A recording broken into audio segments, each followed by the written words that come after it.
Here is wisdom. Let him that hath understanding count the number of the beast, for it is the number of a man, and his number is 666. At first glance, verse 18 seems to be a bit odd. Why tell us that those with understanding should count the number of the beast, but then tell us that the number is 666? If the answer requires wisdom and understanding, why tell us what the answer is? We first need to understand the intended meaning behind the word count. According to Strong's Concordance, this word has a few different connotations, from counting with pebbles, to compute, to calculate, and to reckon. There's even a reference to voting by casting a pebble into an urn. In fact, there are those on YouTube who state that verse 18 is all about voting, and that people who vote for the Antichrist will go to eternal damnation. However, we must look at the entire context of the passage in order to understand if this is true. The verse is actually telling us what we should do. Let him who has understanding count the number of the beast. If count means voting, then the verse is stating, let those with understanding vote the number of the beast. This is completely nonsensical, of course. The Bible is not telling us to vote for the beast. Instead, by examining the entire verse, the word count clearly means to reckon the number 666. But more than that, it's telling us that the number is calculated to be 666. There's nothing further for us to calculate. The number is 666, and we are to reckon or consider the number because it's of special importance. Why is this number so important? Because this number is a signpost directing us towards another figure in the Bible, one that will give us a deeper understanding of the purpose of the Antichrist. Who is that other biblical figure? If we look at verse 18 a bit closer, there are 3 clues as to the identity of that person. Clue number 1. Here is wisdom. There is one figure in the Bible who had such great wisdom, he is considered to be the wisest man who ever lived. Clue number 2. Let him that hath understanding. The very same man with great wisdom that I just mentioned also specifically asked God for understanding. Clue number 3, 666. This same man, the one with great wisdom and understanding in the first 2 clues, also has a specific connection to the number 666. All 3 of these clues, wisdom, understanding, and 666, are pointing us to the same biblical figure, and that figure is King Solomon. As we know, King Solomon was an incredibly wealthy and wise ruler of Israel who succeeded his father, King David. Solomon is credited with building the first temple in Jerusalem, which of course was named Solomon's Temple. While Solomon had great wisdom, power, and wealth, he became extremely foolish, perhaps more foolish than any man has ever been.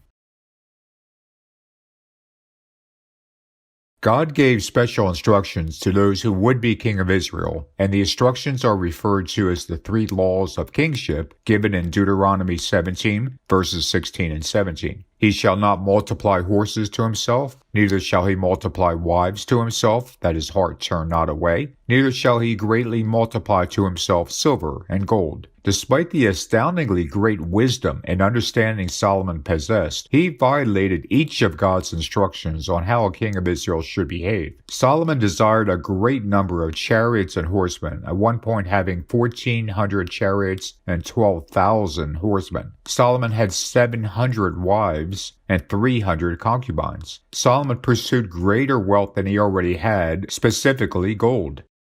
Foreign wives turned his heart away from the Lord and toward the pagan gods that his wives worshipped. For it came to pass, when Solomon was old, that his wives turned his heart away after other gods. And the Bible names the various pagan gods that Solomon worshipped with his wives. In fact, this wasn't just limited to a few of his wives. And likewise did he for all his strange wives, which burnt incense and sacrificed unto their gods. If there's one thing Solomon loved more than foreign women, it was gold. Solomon loved gold so much that he had hundreds of shields made out of hammered gold. And to directly connect the number 666 in Revelation to King Solomon, we have this verse. The weight of gold that came to Solomon in 1 year was 666 talents of gold. We now see that Solomon's gold was calculated to weigh 666 talents. The 18th verse is about King Solomon becoming a type of antichrist. Here is wisdom.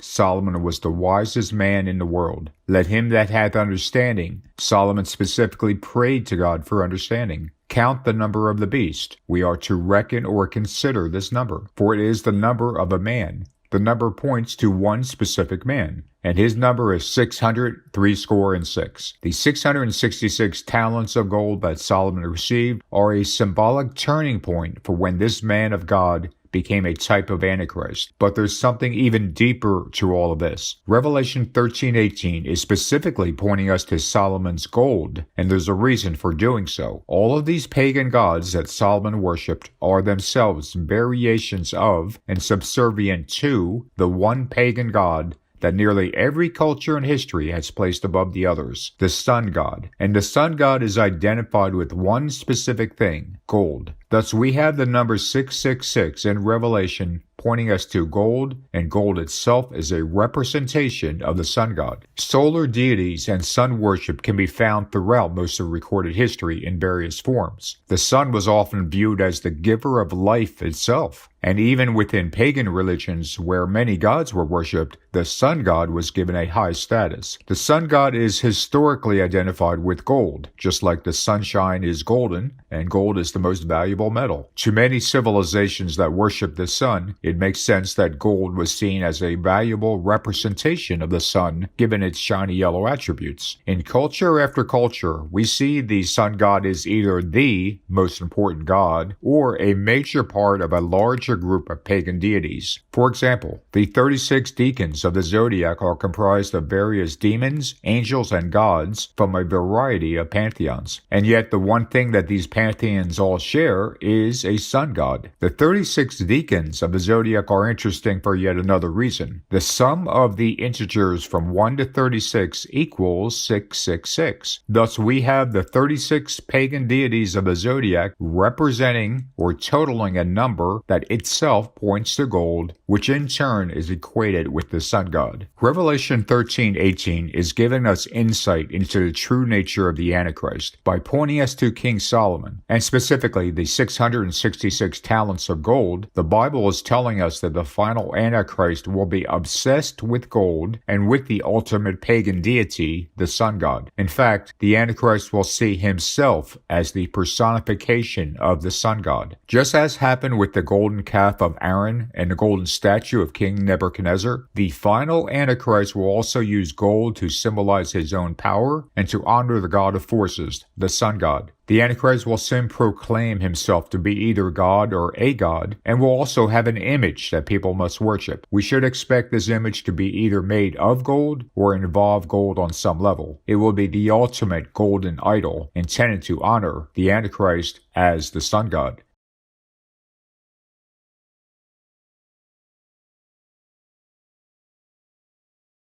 Everything about Trump revolves around gold. From how focused the decor is on gold and its properties, to calling for the United States to return to the gold standard, to imagining himself as the modern-day Midas, with everything he touches turning to gold. There are those who poke fun at Trump's hair and facial color and who mock him as looking orange. But what Trump's going for is the golden look to his hair and skin. It's all about gold, even down to what he wants to see when he looks into the mirror. And make no mistake about it, Trump knows full well that gold is identified with the sun god. Trump already honors the sun god in his penthouse in Trump Tower, most noticeably with the large mural of Apollo on his ceiling. Trump sees himself as a type of Apollo, a magnificent and powerful god of forces who is able to achieve all that he wants. In his own eyes, Trump is the ultimate deity, the modern-day sun god, surrounding himself with gold and silver and with precious stones and pleasant things. Revelation 13:18 is telling us that the Antichrist will be a man obsessed with gold and the sun god. Everything about this man will revolve around the love and appearance of gold. Simply put, gold will be part and parcel of what the Antichrist is.